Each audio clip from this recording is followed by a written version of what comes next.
Hey everybody, welcome back to my channel. This is WireDogSec, back with another video for you guys. In today's video, we are going to go over some things related to soft skills, career development, things of that nature, because I don't think a lot of creators focus on that particular area. So we're going to cover this in this video, at least try to cover some things. Now, as always, take what's useful and discard the rest, okay? You may need to make modifications to whatever is discussed in these articles, what have you. Do what works best for you.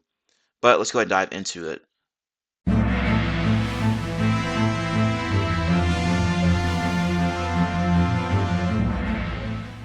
All right, first article here is from Forbes. This is how to get promoted faster at work. The one skill leaders notice the most. So let's take a look here. You've done the work, you've hit your goals, yet somehow you're still waiting for that promotion while others move up. Why? Most people assume promotions are about experience and performance, but if that were the case, the hardest working employees would always rise first. And we know that's not how it works. Leaders don't just promote the most capable person, they promote the person who shows that they're ready for the next level. Says, what's the one skill that sets high potential employees apart? It says curiosity. Research shows that while technical skills get you hired, soft skills get promoted, and that's absolutely correct. I've said that you need to work on your soft skills several times on this channel, and that those soft skills will help you navigate the landscape of your career path. That's why you need to develop a career roadmap and then make some sort of SMART goals to progress throughout your career. All right. And let's see here. It says employees who ask better questions, challenge assumptions, and proactively seek knowledge are seen as higher potential leaders than those who simply execute tasks well. That's correct. They don't want someone who's just a button masher, a button presser, whatever you want to call them, right? They want someone who is thinking strategically and thinking about how their particular job position fits into the company, how it supports the company. Like I said before, you're there to provide a value. You're there to solve problems. So you need to be a good problem solver. Once you've mastered that skill of being a good problem solver, then hey, the potential is limitless pretty much. But let's go ahead and continue on. While hard work alone won't get you promoted, many employees believe promotions are based on performance alone. They assume that if they do good work long enough, someone will eventually recognize them, but leaders aren't just looking for someone who can handle the current world. They're looking for someone who can think like a leader before they have the title. I think they're referencing that, let's say that you're a level one analyst, you want to move up to level two analyst. Well, you should look at what level two analysts are doing. Look at the job description, look at the job responsibilities, qualifications, etc. Do you currently align with that criteria? If you don't align with that criteria, then how are you going to get there? Right? So you should build out a plan of action and then take action on your plan to get there, right? So if you're acting like that level two analyst, you're probably more likely to get promoted to that level at some point, right? Anyway, let's go ahead and continue on. It says that's why curiosity matters. A high performer who simply follows instructions and meets expectations may be great at their job, but still get passed over for promotion. Meanwhile, someone who asks questions, explores new solutions, challenges the status quo, demonstrates that they're already thinking beyond their current responsibilities. Curiosity signals growth potential, and leaders promote those who show they're capable of leading, innovating, and solving complex problems. Said you should keep a brag sheet on you and document everything that you've accomplished at your current position, your current employer. All right, we'll get into brag sheets a little bit later on, but let's go ahead and continue on here. It says what leaders look for before promoting someone. If you want to move faster, you need to understand how leadership evaluates high potential employees. These are the qualities leaders look for before deciding who to promote. So they're talking about problem solving. As I've stressed on here, you need to be a good problem solver. Do you bring solutions or just identify problems, right? They don't want someone who just identifies problems. They can do that themselves. That's why you need to bring multiple solutions, if possible, to fix the problem, right? Initiative. Do you take action before being asked? And it goes back to looking for things to fix around the place. There's always something to do at your current employer, right? Even if that's just documentation. A lot of people don't like documentation, and then sometimes it's out of date, sometimes it doesn't exist. Maybe you could look for areas of improvement and try to develop solutions to that without being asked, right? And you can always ask your supervisor, your manager, hey, what's on the backlog? What can I do around here to help make the team more efficient and thus improve our capabilities and make us more valuable to the organization? Big picture thinking, like I said, goes back to being strategic. Do you understand how your work affects the business? Adaptability. Can you learn quickly and adjust to new challenges? Goes to being a person of grit. Okay, there's going to be some hardships you go through while working at your employer. Maybe you're having a bad day or something like that. Maybe you're just inundated with alerts and stuff like that. Well, how can you learn quickly to reduce the amount of false positives coming in, weed out all the noise, what have you? And how can you adjust to new challenges? Like when you get punched in the face with a security breach or a security incident, you're going to have to adapt and then figure out what's going on. Keep it calm and cool, collected mind, and determine the next steps. Collaboration, you work well across teams and communicate effectively. This goes back to improving your soft skills with communication, whether that be speaking, writing, what have you. Okay, you need to be a good communicator. You need to be able to build relationships with other business units out there. Employees who exhibit these traits stand out not just for their work ethic, but for their leadership potential. How to use curiosity to get promoted faster. Number one, ask questions that challenge the status quo. Says instead of focusing on what needs to be done, look at why it's being done that way. Leaders take notice when employees ask smart, thought-provoking questions like, "Is there a more efficient way to do this? How does this process line?" Like pretty much stuff I've said before on here, and I just talked about earlier. Okay, seek feedback and act on it. This is when you have your one-on-ones with your manager. Okay, leaders appreciate employees who actively seek feedback and apply it. If you want to stand out, don't just accept constructive criticism. Demonstrate how you're improving based on it, right? Like I said, it goes back to like one-on-ones with your managers. Are you doing those? If not, why not? And then you can also reference your brag sheet that you've been building up. So, for example, if your manager suggests improving your communication skills, don't just acknowledge it. Take a public speaking course. There's Toastmasters out there, by the way, if you want to improve in that area. Refine your emails, ask for mentorship, show that you take feedback seriously, and also, you can keep track of this yourself and then keep like a checklist of stuff that you discuss with your manager and then start marking it off as you improve in that particular area so you can prove to them that you are actually taking them seriously. Number three, redefine your job, not just do it. Uh, One fast way to get promoted is to expand your job role beyond its current definition. Promotions don't always go to the person who does the job the best. They go to the person who sees opportunities others miss. Instead of only focusing on assigned tasks, look for ways to improve workflow, streamline processes, contribute to projects outside the job description, as I went over a little bit earlier, by looking for opportunities out there to improve processes, make your team more valuable to the organization, etc. Four, take on high visibility projects. I'm sure your organization has tons of projects out there, so just go and take a look at which ones can have a high impact and then try to volunteer for those, or maybe you'll be assigned to that yourself, right? Let's see here. Think like a business owner. One of the most overlooked qualities of promotable employees is the ability to think beyond or understand the business beyond their job. The people who rise fastest are the ones who connect their daily work to larger business objectives. They read industry news, understand financial performance, and think about long-term strategy. Absolutely true. Know what's going on with your company. Okay, there should be like some kind of maybe a SharePoint or something that has the latest news of what your company's doing. You can just Google your company as well to see where they're going. Like, what's the news out there talking about in regards to your company? Are they expanding? Are they getting partnerships, et cetera, et cetera? You can always look at their stock prices as well if they're a publicly traded company. So think like a business owner. For example, instead of focusing on your task, ask yourself, how does my work impact the company's bottom line? Like I said, most things go down to money. Like, come on now, we're just being honest. What industry trends could affect my department? Right now, there's tons of layoffs that have been going on in the tech space. So be aware of what's going on in the economy. How's the economy performing? How can I help my team hit larger business goals? Employees who think like business owners don't just get promoted; they get considered for leadership roles. And let's see here. There's a lot more here. What if you're doing all this and still not get promoted? Sometimes if you're doing the right thing, promotions don't happen quickly. Does your company have room for growth? Are you making your ambitions clear? Which is you need to reiterate this in your one-on-ones with your manager. Are you demonstrating leadership consistently? And let's see, the fastest way to stand out in any workplace. I think this is it. But okay, so take what's useful in any of these articles and apply it to whatever situation you're in to help you progress. Now, there are some organizations out there that unfortunately do not appreciate the hard work of their employees. And if you're part of one of those organizations, then you should probably start looking at other places to work. If they're not appreciating you and the hard work you're doing, why would you stay there? Now, like I said, there is layoffs going on right now in the tech space, so sometimes you'll just have to bide your time until the right opportunity comes along. So keep that in mind. Okay. All right, let's continue on to the next article here, and that is from Forbes as well. 3 career hacks that will fast track your promotion.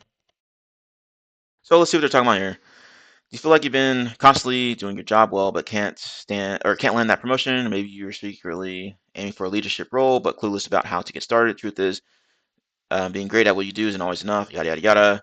So 34 workers have tried looking for new opportunities in the last 6 months because of limited career growth. Be explicit about it, as they said in the other article. As they say, closed mouths don't get fed. Same thing applies to your career. No opportunity may come unless you start speaking about it, which you really won't. Now, sometimes you may have to reiterate that in your one-on-ones with your manager. Your manager has tons of stuff going on. Okay, they have a job as well, right? They have to manage your team for one.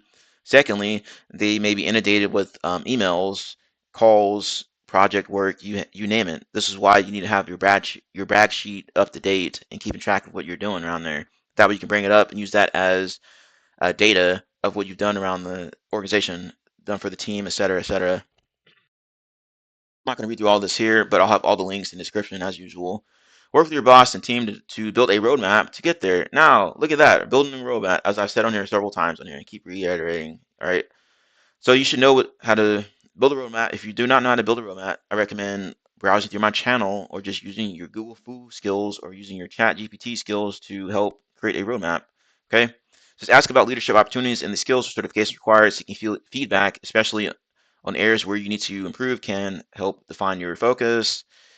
Map out what you need to do and achieve over the next 3 to 12 months, et cetera, et cetera. Perform even without the title. As I said before, if you're SOC 1 analyst, you want to move up in SOC 2 work, look at that criteria, what they're doing, and then try to find opportunities to contribute in those particular areas. And then next thing you know, you could get promoted. All right. All right. So you can read the rest here. And next article, we're going to talk about what it takes to earn 1.5 million salary at Google. And this is from dice.com. Okay, so let's go ahead and cruise through this real quick. Google has a reputation for paying technologists a lot of money, particularly highly specialized employees such as AI researchers, yada, yada, yada. To go over the roles here, it says what roles at Google earn millions. Here's some examples: senior staff software engineer, L7 plus, that's a lot of money here. Typical experience, 8 to 12 years, principal engineer, director, VP, example, or here, $500,000 a year as the base salary. Holy crap, that's a lot of money. How to reach and negotiate a $1.5 million salary at Google. Says requires a strategic combination of technical mastery, career planning, and negotiation expertise. So it's a combination of hard skills, which is technical mastery, career planning, and negotiation expertise. Career planning, as I said, that goes back to your roadmap. And then negotiation experience goes back to soft skills. Engineers, product managers, and executives who reach this level position themselves as indispensable assets by developing high demand skills, taking on impact driven roles, and leveraging competing offers to maximize stock compensation. So this is a lot of stuff I've already been saying on here several times. Um, Mastering high demand skills, okay, machine learning, AI stuff, that's trending right now. It's been trending for the past couple of years, I believe. Cloud computing and infrastructure, distributed systems, large scale engineering, it says optimizing your career path for seven figures salaries. Start at a FANG company early. The vast majority of Google's high earning engineers and executives have backgrounds in top tier companies like Amazon, Microsoft, Facebook, or Meta, or Apple before making the jump to Google. Lateral hires at level 6 or L6 plus levels often receive stronger offers than internal promotions due to the external market competition. As I said, this is how you get like a huge pay increase, by the way. Okay, like the normal pay increase at your employer is probably not going to be as big as if you jump ship somewhere else. Okay, so keep that in mind as you're going through the job market, which is why you need to keep an eye on what's going on in the job market out there. Join high impact teams, AI, cloud, ads, search, right? As we explained earlier, high impact teams, high impact projects, high visibility so they know who you are, right? And what you're doing for the company and organization. What kind of value are you going to provide? The more value you can provide to the company, the more money you can ask for, okay? I'm not going to go through the rest of this here, negotiating stuff. All right, don't forget soft skills. Once again, reiterating the importance of soft skills, okay? I think that's about it. I'm going to take out this article here. I'll have all of the links in the description. Hey, everybody, welcome back to my channel. Be sure to hit the like button, comment, and subscribe. Once you subscribe, be sure to hit that notification bell All right, so every time I post a new video. As you can see here, most people that view my videos, view my channel, are not subscribed.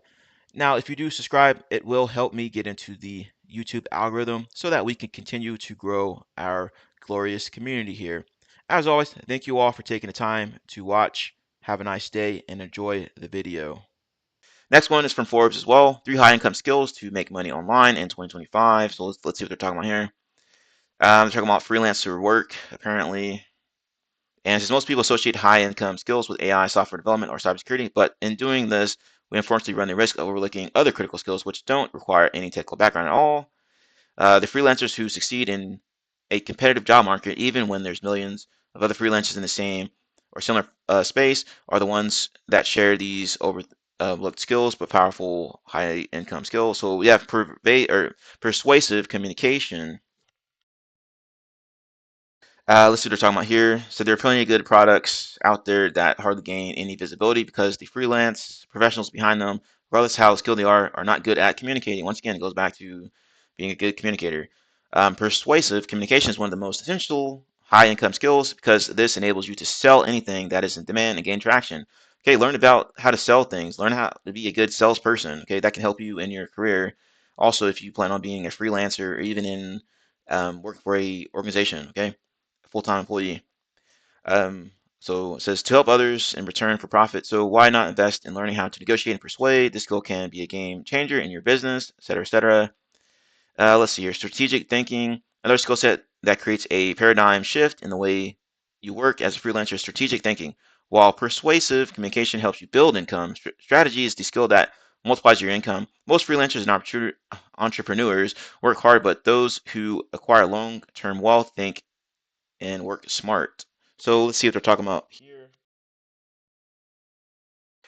You're able to think outside the box and considering everything long-term view, et cetera, et cetera. You leverage your resources responsibly and find ways to use technology delegation, automate to scale your business and income without crashing and burning out. Examples are this here. Choosing to work with high value clients and projects, positioning yourself as an authority in your field and dominating your industry, studying data constantly, anticipating market trends, shifting from hourly work to project-based fees, finding ways to create several streams of income with just one skill, setting smart goals, and aligning your actions with your vision. Good information here that you can apply to your career path consistency. Last but not least, to earn a high income as a freelancer, you need to be consistent. Consistency is one of those things that many professionals struggle with. They'll attempt something, and because it doesn't yield results fast enough, which is why you need to be patient, or compare with the results of the next freelancer or influencer, you quit and say, it's not for me.